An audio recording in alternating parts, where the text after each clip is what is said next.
피고인은 이 사건 각 범행 이후 실시된 제20대 대통령 선거에서 당선되었습니다. 물론 선거의 결과가 이 사건 각 범행만으로 좌우되었다고 단정짓기는 어려우나 허위사실 공표죄가 보호하고자 하는 법익인 선거인의 올바른 의사결정이 이 사건 각 범행으로 인하여 침해되었다고 보기에는 충분합니다. 이러한 사정들과 그 밖에 피고인의 연령, 지위, 성행 환경, 범행의 동기, 수단과 결과, 범행 후의 정황 등 기록 및 변론에 나타난 여러 양형 조건을 두루 참작해서 추문과 같이 형을 정하였습니다. 예, 피고인이 일어나셨고요. 예, 다음과 같이 판결 선고하겠습니다.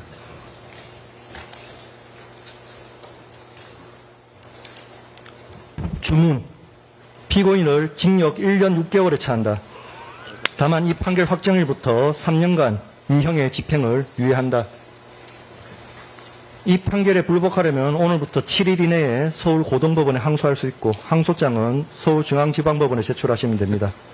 피고인 현재 수감 중이므로 수감시설의 장에게 항소장을 제출할 수도 있습니다.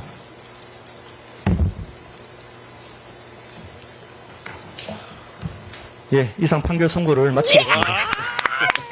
만점이다 이거는. 와, 진짜 대박. 완벽했어. 고를 게 없다 진짜. 단 하나도 고를 게 없어. 두 분 퇴근하세요.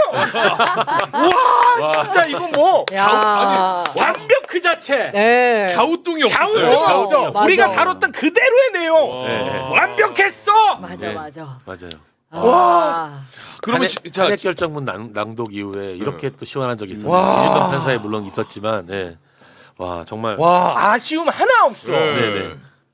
와, 우리가 그동안에 다뤘던 증거 그대로 다 말씀해 주시고 다 네. 짚어 주시고. 예. 와, 양형까지 이렇게 흡족할 수 있나? 형사 21부 조순표 부장판사. 조승표 부장판사님 정말 한번 찾아뵙겠습니다. 예. 아, 징역 1년 6개월에 1년 6개월? 네. 그리고 집행유예 집행유예가 3년 붙었지만, 네. 네. 집행유예 더 해줘도 돼. 1년 6개월입니다. 와, 진짜 대박이다. 그래도 뭐 여기서 끝나는 사건이 아니기 때문에 이게 결국은 항소심. 장소심 만약에 상고하게 되면 이제 대법 판결까지 가야 되는 거기 때문에 거기서 이제 100만 원 이상 결정 나야 되기 때문에 한번 짚고 가긴 하겠습니다. 와, 일단은 그 특검이 허위 사실로 판단했던 윤석열의 발언 잠깐 다시 한번 좀 올려주시겠습니까? 요거 보면은 네. 올려주시면 여기 이제 처음에 윤우진 관련한 것은 윤석열 입장에서는 요거를 거짓말하지 않으면 변호사법 위반이 돼요. 그래서 이제 거짓말을 했던 거야. 그런데 거짓말인지 아닌지는 사실관계를 판단해야 되는데 야, 한상진 존경한다. 맞아, 진짜. 뉴스타파 한상진. 내일 한번 좀 뵙고 싶습니다. 네. 그 녹취가 다 있었던 거야. 네. 그 윤석열이가 우리 한번 틀어드리지 않았습니까? 네. 그 정확한 증거가 있었기 때문에 요거는 이제 거짓이었고 네. 그리고 이게 계속 좀 띄워주시겠습니까? 네. 요거는 이제 거짓이었습니다. 자, 두 번째 같은 경우. 당시에 워낙 무속 관련 의혹이 많이 나온 상태였습니다. 그래서 그것을 윤석열은 불식시킬 필요가 있었던 거야. 그래서 건진과의 관계성을 축소시키기 위해서 당 관계자로부터 소개받았다. 이렇게 거짓말을 했는데 네. 과거부터 조언을 들은 사이였고 건진 법사는 스님이 아니라 무속적 성격이 강하다고 이번 사법부가 판결을 내려주었습니다. 네. 이제 좀 두 분이 전문가의 소견을 좀 들어보겠습니다. 와, 난 너무 행복한데.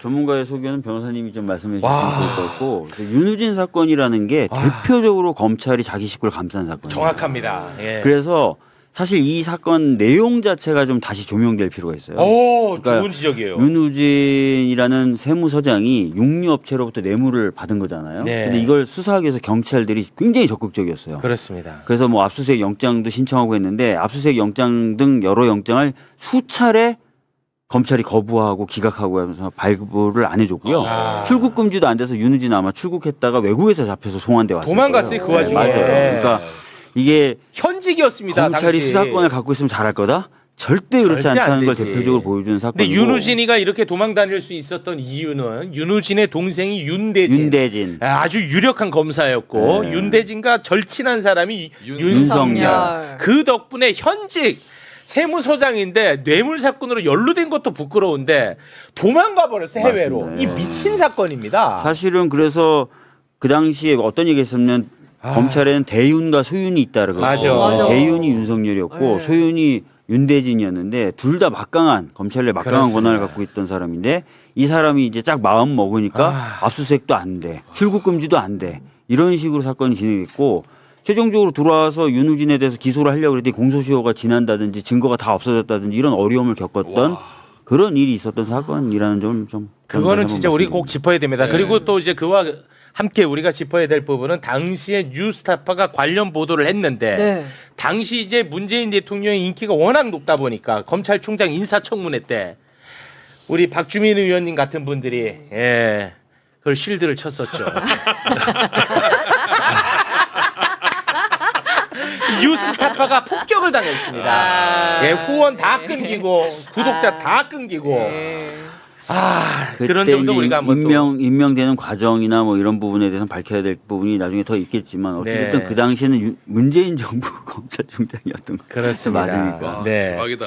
자, 그 부분은 이제 너무 예리하게 짚어주셨고, 그리고 우리 변호사님이 굉장히 또 예리하게 짚는 부분이 있지 않습니까? 뭐 법리, 예리할 법리적인 것까지는 부분. 아니고요. 지금 이 판결은 대법원에서 뒤집힐 수가 없습니다. 오. 왜냐하면 예. 대법원이 2025년 5월에 정말로 그 급하게 자기들이 그 이재명 대통령 후보에 대해서 막 그 허위사실 공표에 대한 법리를 막 설치를 했잖아요. 네. 그 이전에 나온 법리도 오늘 잠깐 판례에 나왔지만 무리한 설치를 했음에도 불구하고 거기에 나와 있는 다수 의견의 지금 표현들을 다 갖다 쓰셨어요.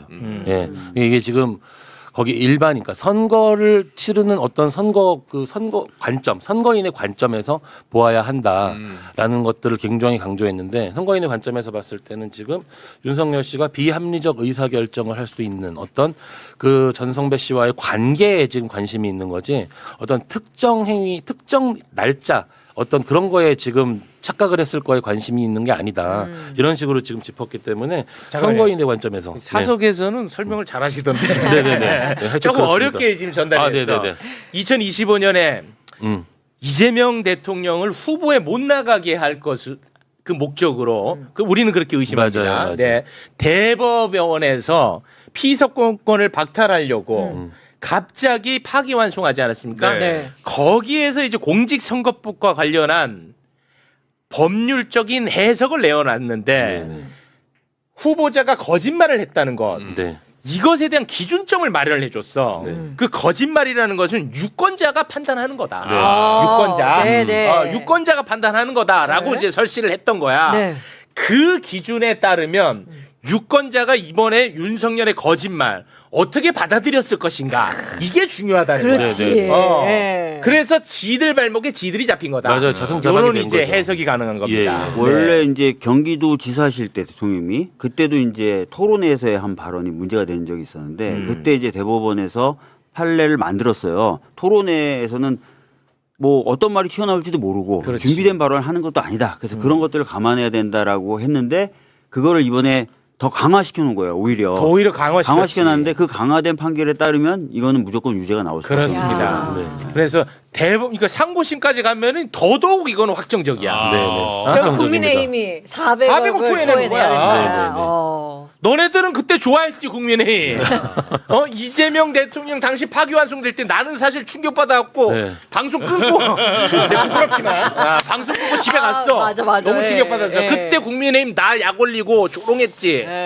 그 덕에 너네들은 400억 토내야 돼. 이건 사실 어떻게 보면 확정된 겁니다. 맞아요. 확정된 판결이라고 봐야죠. 대박이다. 네. 진짜, 그리고 진짜. 오늘 지금 그 판결에서 감형 사유가 제시되지 않았어요. 감형 맞아. 사유가 없는 거예요. 네. 허위 사실 공표에 너무 명백하게 해당되고 이거는 아. 특히 이 두 가지 사건 조금 전에 박주민 의원님도 짚어주셨지만 이 두 가지 사건이 단순히 허위 사실 공표에만 그치는 게 아니라 하나는 어떤 검찰의 공권력 남용에 대한 부분이 있었고 하나는 국정농단이잖아요. 비합리적 의사결정이라는 표현이 자꾸 등장을 하잖아요. 무속인과의 어떤 관계 이런 부분까지 그러니까 국민들로 하여금 이것들이 오도되도록 했기 때문에 이건 허위사실 공표가 될 수밖에 없다. 딱 못을 박았기 때문에 네. 이거 바뀔 수 없는 거죠. 이거는 바뀔 수가 없다는 게 아이고. 우리를 너무 행복하게 네. 합니다. 제가 좀 궁금해서 찾아봤더니 네. 국민의힘의 현재 재정 상황이 총 자산이 1,300억 원 정도 돼요. 엄청 많아. 중앙선관위원회 많네. 자료가. 왜 이렇게 많아요? 근데 봤더니 네. 토지하고 건물이 거의 900억 예, 원. 그걸 팔아야 되네.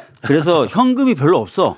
현금이 한 115억 원, 120억 되는데 이것도 임금 등으로 나가야 되는 돈이기 때문에 이게 만약 확정이 되면 이 돈을 감당할 만한 현금은 없는 거예요. 현금성 자산은 없는 거야. 네. 그러면 건물이나 토지를 팔아야 되는 겁니다.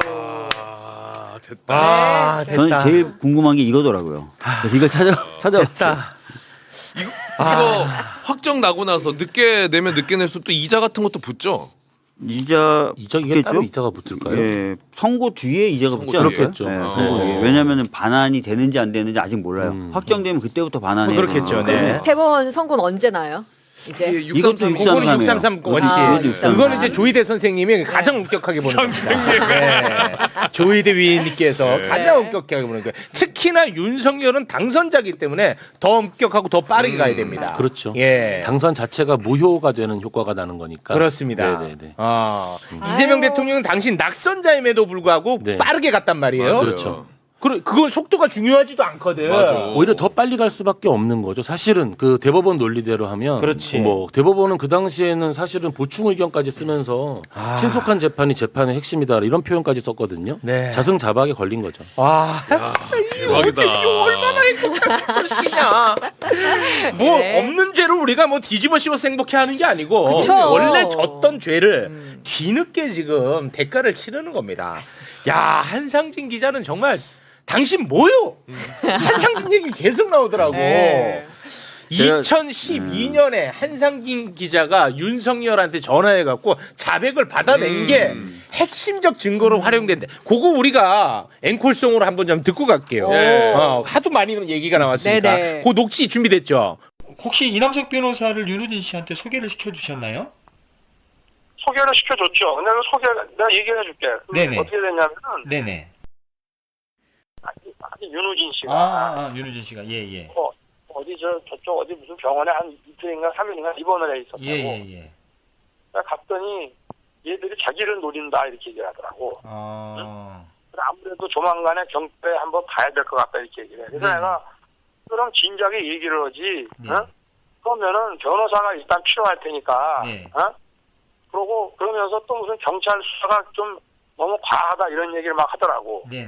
네. 근데 이제 아마 그게 내가 무슨 그 사건을 지휘하는 검찰 이제 부서에다가 좀 얘기를 해줬으면 하고 기대하는 얘기인지 어떤지는 모르겠는데. 네네. 어? 네. 그거는 우리가 할 수가 없잖아요. 그렇죠. 어? 예. 이게 내가 분위기를 딱 보니까 이게 대진이가 이철규 집어넣었다고 얘들이 지금 형을 지금 거는 거구나 하고 생각이 딱 스치더라고 내가. 네네. 어? 네. 그래가지고 일단 이 사람한테 변호사가 일단 필요하겠다. 네네.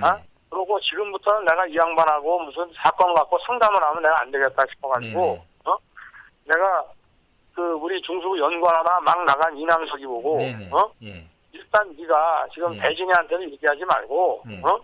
대진이 한참 일하니까 이게 또 형 문제 가지고 형 문제 가지고 괜히 머리 쓰면 안 되니까 네네. 네가 그러면은 윤우진 서장 한번 만나봐라. 왜 반말이네. 일단 저는 딱 귀에 들어오는 게 네. 경찰을 얘들이. 지칭할 때 얘들이 자기를 노린다. 그러니까 예. 윤우진 전 세무서장이 예. 자기를 노리는 것 같다 했더니 아니 경찰 얘들이 우리 패밀리를 노려? 그러니까. 경찰 수사가 과한 것 같더라고. 예. 과하다고 하더라고. 예. 그리고 또 하나가 지금 대진이 하는 사람이 그 윤대진 검사장 그렇죠. 말하는 거죠. 대윤 소윤하던. 네, 그러니까 우리 대진이가 네. 뭐 해서 뭐 형을 이래야 되는데. 머리 아프게 네. 형을 그러니까 얘들이란 경찰을 그쵸. 말하는 거고 이철규를 우리 대진이. 집어넣어 가지고 형을 건드리는구나. 뭐 이런 표현을 써요. 그렇게 이 사건을 보고 있었던 거네요. 근데 저게 저는 검찰 패밀리가 수사를 받을 때 검사들의 시각이 아니었을까 생각을 해요. 맞습니다. 네. 이것들이 전형적인. 경찰 이것들이 네. 무슨 다른 감히. 꼬투리로 감히 우리 패밀리 건드려? 네. 우리 애들 우리 검사들 일해야 되는데 그러니까. 머리 아프게. 예. 형 문제로 괜히 머리 아프고 그러면 안 되니까 네가 일단 이남석이 네가 가가지고 해라. 중요한 거는 저 대목인 것 같아요. 소개해줬죠. 그렇죠. 예. 이건 딱 떨어지는 시인 아닙니까? 근데 저게 사실은 이제 저 네. 대목이 이남석 변호사를 윤우진 씨에게 소개를 시켜주셨나 이게 이제 제 질문하는 게 네. 전화 받자마자 여보세요 안녕하세요 저 누구누구입니다 해놓고 제가 바로 첫 질문이 저거였어요. 첫 그러니까 질문이. 근데 저 질문 하고 나니까 사실 그 다음은 안 나왔지만 네. 저 질문 좀 한 줄 딱 했잖아요. 한 3초 질문했잖아요. 답변이 한 10분 돼요. 이렇게 질문 하나에. 그는 그때부터 59분이었구나. 네. 아니, 전체 26분인데 사실 제가 세보니까 제가 질문을 한 서너 개인가밖에 안 해요. 안 해. 나머지는 다 본인이 그냥 본인이 알아서 잘잘잘잘. 그냥 사실은 아까도 말씀드렸듯이 당시 2012년에 제가 저 사건 취재했을 때 변호사 소개 의혹은 제가 궁금한 거 여러 개 중에 하나고 네. 사실 저 사건 관련돼서 제가 동아일보에서 기사를 여러 개 썼는데 그 중에 부장검사가 현직 부장검사가 변호사 소개를 해주는 등 변호사법 위반한 혐의가 있다라는 기사는 제가 딱 2개밖에 안 썼던 기억이 나고 네. 나머지 저 사건 관련돼서 기사를 여러 개 썼었는데 예. 변호사 소개 관련된 거는 제가 사실은 정확하게 묻지도 않는데 본인이 네. 잘 들어봐. 내가 어떻게 소개해줬는데 뭐 병원 찾아갔더니 뭐라고 얘기하더라. 네. 하면서 쭉 얘기를 하는 거예요. 5월달부터 지난 5월달부터 자기를 그러니까 윤우진 씨를 뭐 3번을 만났는데 처음 만났을 때 어땠고 두 번째 만나서 설명을 제가 사실 몰랐던 얘기를 본인이 다 해주는 거를. 그러니까 기본적으로 이제 그 당시 윤석열 검사도 이제 기자하고 검찰을 취재하는 기사는 기본적으로 식구다 이렇게 생각을 하는 것 같아요. 그래서 맞아요. 내가 설명을 상당히 해주면 정확합니다. 예. 이 친구는 내 말을 예. 듣고 기사를 이렇게 쓸 예, 거야라는 맞아요. 기대가 있었던 것 같아요. 예. 근데 한상진은 그런 사람이 아니거든요. 잘못 걸린 거죠. 예. 아니, 자, 여기 이철규 의원 얘기는 왜 나오는 겁니까? 이게 사실은 그 윤대진 검사장이 아마 그게 2011년인가 그랬을 텐데 저축은행 사건이 터지잖아요. 이게 또 부산저축은행하고 연결이 되죠. 되죠. 이게 예. 부산저축은행을 시작으로 전국에 있는 여러 저축은행들이 막 수사가 시작이 되잖아요. 그때 뭐 솔로몬저축은행, 뭐 전일저축은행, 강원도민저축은행 뭐 여러 개 이 수사팀의 팀장이 윤대진이었어요.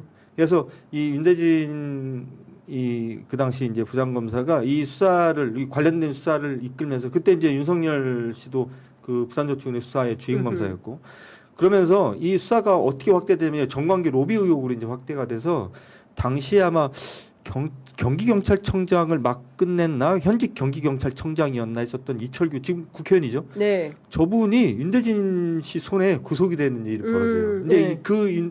이철규가 구속이 되면서 어떤 일이 벌어지냐면 검경 간에 이제 전쟁이 되는 거예요. 네. 왜냐하면 이철규는 그 당시에도 경찰 정보의 핵심, 맞아요. 그러니까 경찰 정보국장도 이제 경찰청 정보국장도 지냈던 사람이고 사실 대한민국 경찰을 약간 대표하는 약간 뭐 정무적인 의미에서 네. 굉장히 대표하는 인물이었고 당시 그 윤석열, 윤대진 이런 사람들은 또 대한민국 검찰을 또 대표하는 특수부 검사들이었고 네. 전쟁이 붙은 거예요. 네. 그래서 이제 검찰과 경찰 간에 이제 전쟁이 붙었는데 그 와중에 이 사건이 벌어지고 나니까 양쪽이 다 이거는 경찰을 쳤다고 네. 이제 경찰이 반격하는 사건이다라고 검찰은 생각을 하고 있고 네. 경찰에서는 검찰하고 싸워야 되는 사건으로 또 인식하는 또 기류가 좀 있었고 그래서 기자들이 그러면 기자들도 이제 그런 분위기가 있으니까 선택을 해야 되잖아요. 대부분의 기자들이 다 검찰 편에 서서 이제 이 사건을 썼죠. 바라봤던 거고 그래서 이 사건에 대해서 그 당시 기사들이 많은데 상당수 기사들이 당시 경찰의 수사가 무리하다라는 쪽으로 기사가 많이 나오고 있었어요. 근데 저는 제가 이제 사건 자체를 뭐 이런 거 저런 거 다 떠나서 그냥 사건 자체를 보니까 웃기고 현직 세무서장이 수없이 많은 경찰 간부, 검찰 간부들하고 커넥션이 있다라는 게 일단 이해가 안 됐고 그래서 이건 좀 취재를 해봐야 되겠다 싶어서 이제 취재를 했던 거예요. 그렇죠. 상당히 그 잘된 취재였던 거죠. 그 다음 대목도 한번 들어보겠습니다. 만나 자초지종 좀 얘기를 한번 들어보고 변호사로서 네가 볼 때는 어떻게 해야 되는지 한번 좀 해봐라. 그렇게 이제 부탁을 하고 네가 만약에 선임을 할 수 있으면 선임을 해서 네가 좀 도와드리든가 이제 이렇게 했단 말이에요. 그렇죠. 이남석이 보고 이제 하라고 하고 그리고 이제 이 양반이 또 이남석이가 그냥 전화하면 안 받을 거 아니에요. 어디 다른 데 걸려오면 안 받을 수도 있잖아요. 그러니까 내가 이남석한테 문자를 넣어주라 그랬다고. 윤석열 부장이 얘기한 이남석입니다. 이렇게 하고 문자를 넣어서 하면 너한테 전화가 올 거다. 그러면 만나서 한번 얘기를 들어봐라. 그런데 이제 그 아마 만나긴 만난 모양이야. 만났는데 자기가 이제 수사받는 상황이 되니까 윤우진 서장도 이제는 동생한테 얘기 안 할 수가 없잖아요. 그렇죠. 예. 어? 예. 얘기하니까 윤대진 아마 과장이 그런 모양이야. 이남석이는 지금 여기 중수부 있다 나간 지 얼마 안 되고 변호사 시작한 지는 얼마 안 된다. 네. 어? 네. 그러니까 이남석이한테 맡기지 말고 네. 사건을 자기가 변호사를 고르겠다 이래가지고 네. 아마 박 변호사라고 저 21기 부장하다 나간 사람이 네네네. 그 양반을 선임을 한 모양이더라고. 예. 일단은 좀 임시로 네. 그 이남석이를 이제 보낸 거예요. 예. 자기가 도와주겠다. 자기가 윤대진 과장님 형님 같으면 자기가 도와드리겠습니다. 이러고 예. 나와가지고 예. 근데 윤대진이는 변호인은 적절치 않다 이래가지고 예. 박 변호사를 변호인으로 선임한 거로 내가 알고. 그럼 저 박 변호사를 선임하는 데는 그 부장님께서는 뭐 좀 난 그거는 못 봤어. 나중에 모르시고 그건 저 윤대진 부장이 그 그거는 자기네 형제가 예. 예. 자기네 형제가 이제 결정을 한 거지. 또 골프 많이 쳤다는 지금 얘기가 계속 돌고 있고. 내가 네. 쳤죠. 쳤는데 뭐 많이 친 건 아니고. 네네. 예. 뭐 가까운 검사 형이니까. 네네. 네. 우리가 거의 연구원 할 때. 예. 저 주말에 몇 번 쳤죠. 5월 말쯤 됐는데 나하고 네. 밥을 안 먹자 하더라고 점심을. 네네. 그래서 내가 이제 우리 가끔 만나는 데가 있어요. 밥 먹으면은. 네네. 윤은희 서장 댁 앞에. 그 그래서 이태원 만났어. 말씀하시는 건가요? 일식당? 그 밑에 보면은 그 무슨 낙국수인가 뭔가 하는 집이 있어요. 예. 그래갖고 거기서 만나가지고 그리고 윤대진 변호사를 소개하는 것 자체는 네.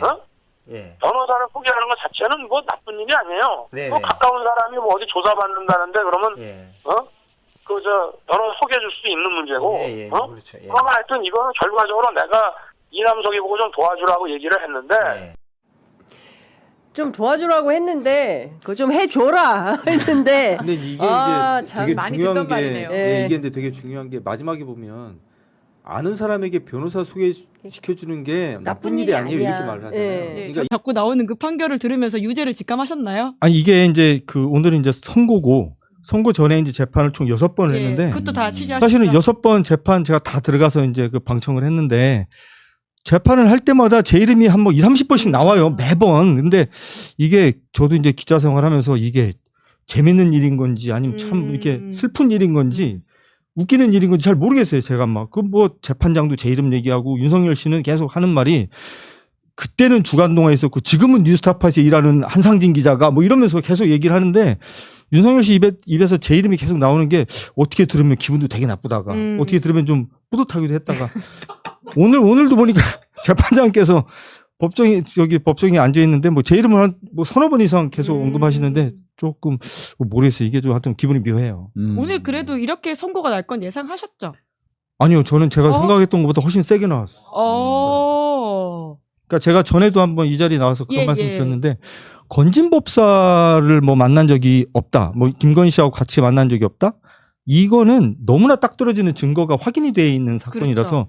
이거는 무죄가 나오기가 힘들다라고 저는 생각을 해서 이거는 당연히 유죄가 나올 거라고 봤고 제가 취재했었던 윤우진 전 용산 세무서장 관련된 변호사 소개 의혹 이거는 사실은 결정적인 물증이 거의 없고 거의 이제 말로만 물론 이제 그 재판 마지막 부분에 이제 5차, 6차 재판에서 그 문자 실물이 공개가 되고 이제 윤우진 씨의 통화 내역이 공개가 되면서 굉장히 이제 유죄 가능성이 높아졌다고 판단을 했지만 저는 이게 유죄를 재판부가 내릴 수 있을까? 유죄를 내도 무죄를 내도 이상하지 않을 것 같다고 생각을 했었어요. 일부 유죄, 일부 무죄 이런 식으로 할 수도 있어요. 그래서 저는 이제 건진법사 유죄, 윤우진 무죄 이렇게 해서 벌금 한 1,000만 원 정도 나오지 않겠나라고 혼자 생각을 했었는데 아까 그 징역 1년 6개월 이렇게 나오는데 제가 너무 당황을 해가지고 집행유예 3년이라는 걸 못 들었어요. 그래서 제가 나온 다음에 제가 문자로 제 후배한테 야 집행유예야 그랬더니 집행유예 3년이라고 저도 이제 법정에서 너무 당황을 좀 했어요. 그 순간 윤석열 씨 표정은 좀 어땠어요? 아니 근데 윤석열 씨 제가 이제 비교적 가까이서 이렇게 봤는데 계속 옆에 있는 변호사하고 웃고 떠들고 그런 모습을 제가 많이 봤어요. 계속 웃고 떠들고 재판장이 본인에 대해서 이런저런 얘기를 하면 갑자기 고개 들려가지고 막 얘기하고 막 씩 웃고 어쨌든 이분은 제가 이분을 자주 봐요. 법정에 계속 공선법 재판에서도 보고 예. 윤석열 명예훼손 사건에 제가 또 피고인 아닙니까? 그렇죠. 제 재판에도 본인이 또 증인으로 나와서도 예. 있는데 하여튼 재판에 임하는 태도가 매우 불량합니다. 이분은. 그래서 오늘도 저는 사실은 매우 좀 불량해 보여서 예. 기분이 썩 좋진 않았어요. 오늘 저희 굉장히 불량한 분이에요. 그러니까 네. 국회에 나왔을 때도 더 이상 불량할 수 없을 정도로 네. 불량이고요. 보시면 뭐 예전에 불량해요. 이제 국감 장면 이거 예. 보시면 책상을 뭐 주먹으로 친다든지 뭐 팔뚝질을 한동수 한다든지. 말로는 아예 뭐 발을 올려가지고 소리 지른다고. 그렇죠. 아니, 뭐. 검찰에서는 이제 사무실은 그렇게 예. 하고 KTX 탈 때 사진도 굉장히 유명했죠. 아. 구두시는 발을 올리고, 그러니까 굉장히 아나무인이에요. 음. 아나무인이고 본인이 이제 굉장히 최고다라고 생각을 하는 사람인데 법원에서도 역시 그런 태도를 계속 똑같이 보여주는 것 같더라고요. 네, 오늘 그래서 오히려 나를 버린 국민의힘한테 복수심에 불타서 오히려 397억 원 반환을 받은 너네 잘됐다 이런 마음으로 웃고 있는 게 아니냐는 해설을 아까 일부에서 나왔거든요. 뭐 그런 말도 가능하겠네요. 네. 본인이 원하는 결과가 나온 건가? 네. 네, 댓글창에는 윤석열이 약속을 지켰다 이런 말도 많은데 약속을 지켰다. 2021년에 맞아. 예. 국민의힘 뽀개버리겠다는 국민의힘 이야기를 입당하기 뽀개버리겠다. 전에 했다는 보도가 있지 않았습니까? 맞아요. 그것 때문에 또 그런 말이 나오고 있는 약속을 상황인데. 지키는 분이에요. 근데 저는 이번에 그 선고 나온 걸 계기로 아까 매불쇼에서도 얘기했지만 이 윤우진의 그 정유업자들로부터 예. 뇌물 받았던 사건, 예. 요 내용 자체가 다시 좀 조명이 될 필요가 아, 있어요. 그게 다시 수사 가능합니까? 아니 적어도 내용 예. 이거 다시 소환돼서 뭐 수사하고 기소하고 예. 했었죠. 21년도인가요? 그때 네, 했는데 이 사건이 검찰이 제 식구 감싸기란 대표적인 사건. 그렇죠. 그러니까 영장 계속 기각시키고 예. 출국금지 안 시키고 예. 했던 사건이거든요. 뚜렷한 이유도 없이 근거도 없이. 음. 그래서 경찰들이 열심히 수사했지만 다 무력화됐던 사건인데 예. 지금 검경 수사권 조정 뭐 보안 수사권 문제 있잖아요. 네. 그래서 검사가 수사를 한다는 것 자체가 어떤 근본적 문제 해결책이 될 수가 없어요, 사실은. 이 박 의원님 말씀 맞는 게 사실은 제가 이 윤우진 관련돼서 뭐 기사를 뭐 워낙 많이 쓰기도 예. 썼어요. 근데 사실은 제가 취재했었던 윤우진 씨의 뇌물 사건과 그와 관련된 검찰의 비리 의혹은 그 지금 오늘 그 유죄 판결이 난 변호사 소개 의혹은 사실은 아주 조족지혈이고요. 예. 사실은 그보다 훨씬 더 큰 그 사건입니다. 이게 제가 뭐 경찰을 감싸려고 하는 게 아니라 2015년에 경찰이 송치한 사건을 무혐의 처분을 해요. 네. 근데 나중에 이제 무혐의 처분한 무혐의 처분서 예. 그리고 경찰이 2013년인가 12년인가에 검찰로 보낸 그 경찰 수사 의견서를 예. 제가 입수해서 보도를 한 적이 있어요. 많이 이제 뭐 알려지진 않았지만 제가 이제 이거를 봤는데 그때 제가 시사인하고 같이 이제 공동 기획을 맞아요. 했었단 말이에요. 근데 이걸 보면 경찰이 수사를 정말 잘했어요. 제가 이거를 저는 이제 그 수사했었던 경찰 관계자들로부터 이제 말만 계속 듣다가 실물을 처음 봤는데 얼마나 수사를 잘했냐면 를 보니까 이 윤우진 씨가 뇌물을 받았다고 특정돼 있는 육류업자 예. 그리고 뭐 세무사들 이런 사람들 관련된 사람들 쫙 조사를 다 해가지고 예. 자백도 많이 받아내고요. 심지어는 윤우진 씨가 경찰 수사망이 좀 좁혀오니까 증거인멸을 막 교사하고 막 지시하고 강요하고 이런 내용이 수사보고서에 다 들어있어요. 범죄 영화 같은 장면이에요. 예, 그런데 예. 검찰의 불기소 처분서를 읽어보면 그런 내용 한마디도 없어요. 그러니까 이 본인의 이 범죄 혐의를 윤우진 씨가 덮기 위해서 어떤 일을 했는지에 대한 단 한마디 얘기도 없고 그냥 이런 내용들이 다 있는데 다 없고 그냥 증거 없음, 불기소 이렇게 돼 있어요. 제가 이거 보면서 야, 이 검찰에는 수사권을 절대 줘서는 안 되겠구나라는 생각을 또 하게 됐던 계기였는데 하여튼 이런 것들이 지금 뭐 박 의원님 말씀하셨던 대로 사실은 뭐 변호사 소개해줬네 안 해줬네 이 문제보다도 사실은 대한민국 검찰이 그리고 수사기관이 가질 수 있는 보여줄 수 있는 모든 문제가 다 응축되어 있는 사건이어서 이게 사실은 뭐 공소시효가 다 지났겠지만 어떤 뭐 방법이 좀 없나? 뭐 고민을 좀 해보고 싶어요. 윤우진의 사람은 출국 금지도 안 돼서 해외에 도망갔다가 해외에서 잡혀서 송환돼 와요. 그랬죠. 예. 네. 그것도 이거 얼마나 엉망이에요. 아니 현직 세무서장이 휴가도 안 내. 금요일 날 오전 그러니까 제가 이제 취재를 다 해보니까 금요일 날 오전에 정상적으로 출근해서요. 예. 업무를 다 보고 부속실 직원한테 점심 먹고 올게. 그리고 나가서 지하철을 타고 서울역으로 갑니다. 자기 집사람은 서울역을 불러서 KTX를 타고 김해공항으로 내려가서요. 거기서 느닷없이 홍콩으로 튀어요. 와. 그렇게 튀어서 8개월을 태국 캄보디아를 돌아다니다가 그냥 들어온 것도 아니고 인터폴에 체포가 돼서 들어와요. 그것도 불법 체류자 신분으로 예. 체포가 돼서 들어와요. 2013년 4월 달인가에 체포가 돼서 들어왔는데 당연히 경찰이 구속영장을 청구를 하죠. 검찰이 그걸 반려를 합니다. 그래서 그 인터폴에 체포돼서 한국에 압송된 사람이 검찰청에 갔다가 하루 이틀 정도 있다가 집에 가요. 맞아요. 그리고 얼마 있다가 이 사람 2015년에 검찰이 무혐의 처분하니까 정년퇴직합니다. 네. 이 사람 세무서장이잖아요. 세무서장이 정년퇴직을 하는데 당시 서울지방국세청장이 꽃을 들고 그 정년퇴직하는 행사장에 와서 꽃 전달해 준 사진이 지금도 인터넷에 돌아다닙니다. 근데 아마 대한민국 해방 이후에 이런 공무원은 없었을 겁니다. 네. 근데 윤우진이 도통 뭔데? 그러니까 사실 이 사건이 단순히 윤우진 개인이 아니라 어떤 검찰 카르텔을 전반적으로 보여주는 사건이라는 취지에서 지적을 하시고 윤우진의 동생은 윤대진이라고 해서 그때 검찰에 대윤과 소윤이 있다고 하는데 대윤이 윤석열이고 소윤이 윤대진이에요. 그러니까 뭐 의형제 같은 사이라는 의형제 거죠? 같은 사이고 그래서 이제 윤대진의 형이었던 윤우진이 그렇게 검찰의 덕을 보면서 아니 해외에 도망갔다가 들어왔잖아요. 그래서 영장을 신청했더니 뭐라고 하면서 영장을 안 쳐주냐면 해외에 나갔다는 사실만으로 도주의 우려가 있다고 볼 수 없다. 그게 도주 아니에요? 해외 나간 이게 그 당시 검찰의 배언이었어요. 검찰의 배언. 검찰의 논리였어요.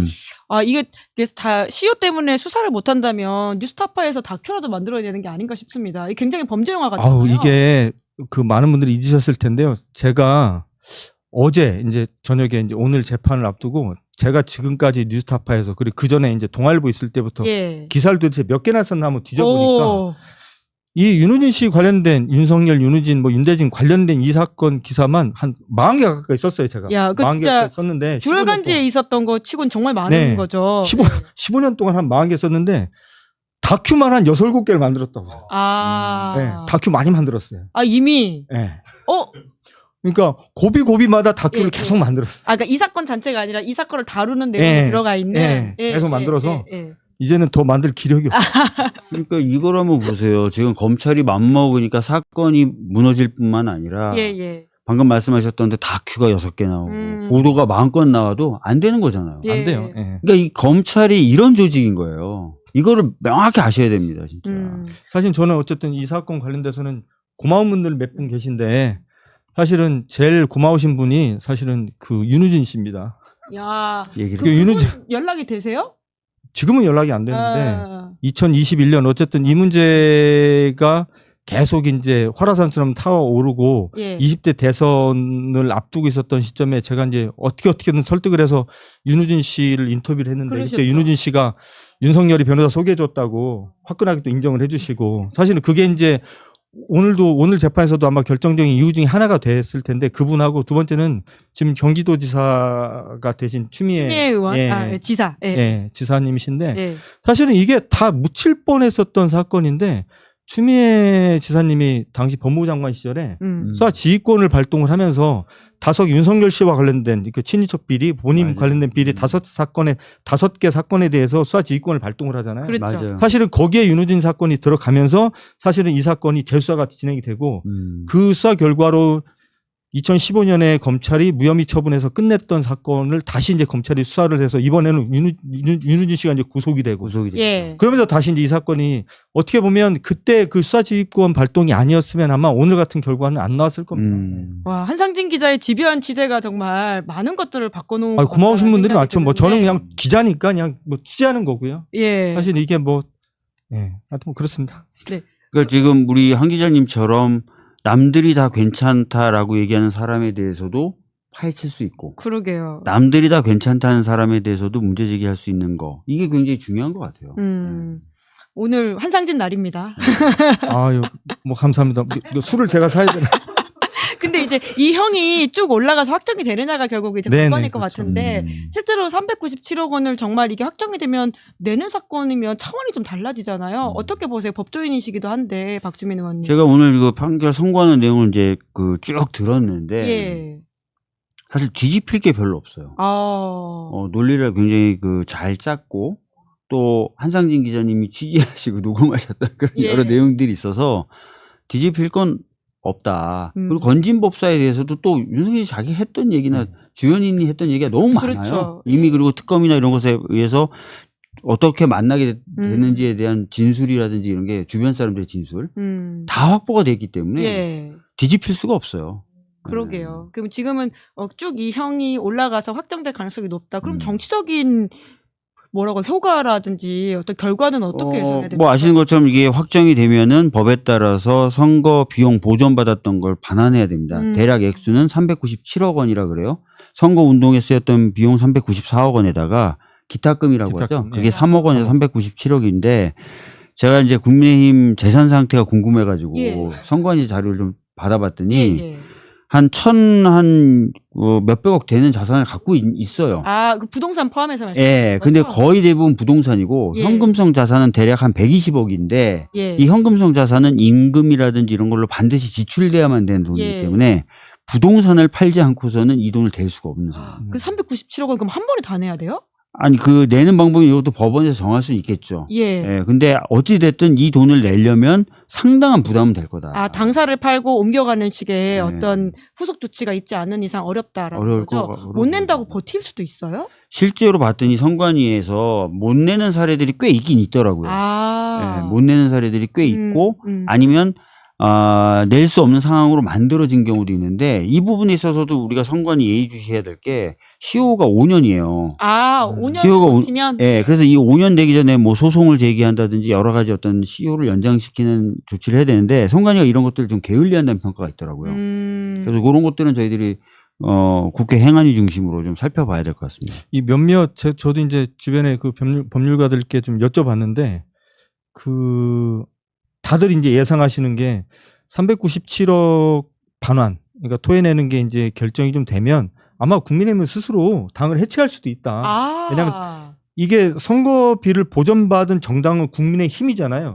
만약에 국민의힘이란 정당이 없어졌다. 그러면 이제 돈을 토해내야 될 주체가 사라지는 거기 때문에 없어져서. 아마 그런 수순을 밟을 수도 있다. 그래서 그거를 막기 위한 무슨 장치가 좀 필요하지 않냐 이런 의견을 주는 분도 있는데 그건 한번 법률적으로 한번 따져봐야 될 것 같습니다. 자발적 회사를 통해서 내지 않는 어떤 꼼수의 방식이 있을 수도 있어서 그것도 감시해야 된다는 말씀이신 것 같은데 댓글창에 이일은희님께서 윤석열 씨가 항소를 안 하는 거 아니냐 이런 식의 아니 오늘 저기 그 판결 나오자마자 항소하기로 저도 이제 법정에서 이제 끝나고 이제 나오는데 그 변호인단이 있잖아요. 윤석열 씨 변호인단이 바로 이제 기자들하고 인터뷰를 하더라고요. 그 자리에서 자기들 바로 항소하겠다고 재판부 판단 도저히 뭐 인정할 수 없다. 윤석열의 요즘 가장 소중한 일가가 재추측한데 변호사 접견하거나 법원 나들이 하거나. 안 그럼 평생 감옥에 있어요? 감옥에 있어요. 날이 너무 더워요 지금.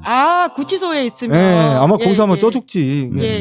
아마 법원 왔다 갔다 하는 게 아마 본인도 재밌고 좋을 거예요 아마. 59분 이제 여전히 대통령으로서 말을 많이 한다고 59분 피고인이겠네요 이제는. 이제 그렇게 이야기한다고 한상진 기자가. 아니 재밌는 게 제가 어쨌든 이 사건이 시작되게 됐던 시발점이 제가 2012년에 동아일보에서 기사를 쓰면서 그 윤우진 씨의 뇌물수수 사건에 현직 부장검사가 변호사 소개하는 등 개입한 의혹이 있다라는 기사를 제가 이제 처음으로 기사 쓰면서 이 사건이 시작이 되는데 그때 제가 윤석열 씨한테 전화를 해서 26분 동안 통화를 해요.